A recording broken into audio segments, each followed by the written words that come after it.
अस्सलाम वालेकुम viewer, welcome to my back channel. आज हम इस वीडियो में डिस्कस करेंगे कि पोलिफिक्स ऑइंटमेंट हम कौन सी बीमारी में इस्तेमाल कर सकते हैं और इसका तरीका इस्तेमाल क्या है और इसका साइड इफ़ेक्ट क्या है और वो कौन सी हालत है जिसमें पोलिफिक्स ऑइंटमेंट इस्तेमाल नहीं कर सकते।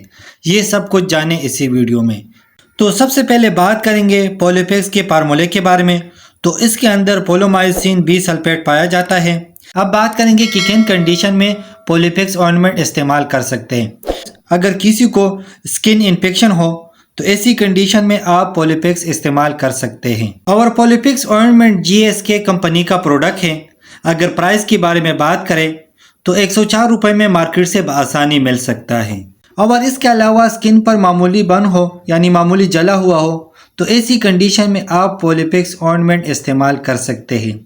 या इसके अलावा अगर छोटे से सर्जरी वाला इन्फेक्शन हो या इसके अलावा छोटा सा जख्म हो तो ऐसी कंडीशन में आप पोलिफिक्स ऑइंटमेंट इस्तेमाल कर सकते हैं। और इसके अलावा स्किन का अल्सर हो तो तब भी आप इस्तेमाल कर सकते हैं। या इसके अलावा अगर आपको एक्सीडेंट हुआ हो जैसा कि घुटनों में जख्म हो तो ऐसी कंडीशन में भी पोलिफिक्स ऑइंटमेंट इस्तेमाल किया जाता है।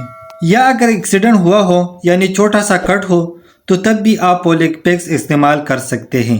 अब बात करते हैं तरीका इस्तेमाल के बारे में। तो बड़ों के लिए दिन में 2 मरतबा इस्तेमाल कर सकते हैं, लेकिन एक चीज़ का ख़ास ख्याल रखें कि कोई भी मेडिसिन डॉक्टर के मशवरे के बगैर इस्तेमाल ना करें। अब बात करते हैं पोलिफिक्स ऑइंटमेंट के साइड इफ़ेक्ट के बारे में। तो कुछ कॉमन साइड इफ़ेक्ट हो सकता है जैसा कि इचिंग का स्वेलिंग ऑफ फेस हो सकता है और इसके अलावा रैशेस हो सकता है और इसके अलावा डिफ़िकल्टी ऑफ ब्रेथ हो सकता है। अब बात करेंगे कंट्राइंडिकेशन के बारे में कि वो कौन सी हालत है जिसमें पोलिफिक्स ऑइंटमेंट इस्तेमाल नहीं कर सकते। अगर किसी को हाइपर सेंसिटिविटी हो तो ऐसी कंडीशन में पोलिफिक्स ऑइंटमेंट इस्तेमाल ना करें और इसके अलावा पोलिफिक्स ऑइंटमेंट बहुत ज़्यादा इस्तेमाल ना करें। तो उम्मीद करता हूँ वीडियो अच्छी लगी होगी। लाइक कर देना, शेयर कर देना। अगर कोई सवाल हो तो कमेंट्स करना। अगर चैनल पे न्यू हो तो सब्सक्राइब कर देना।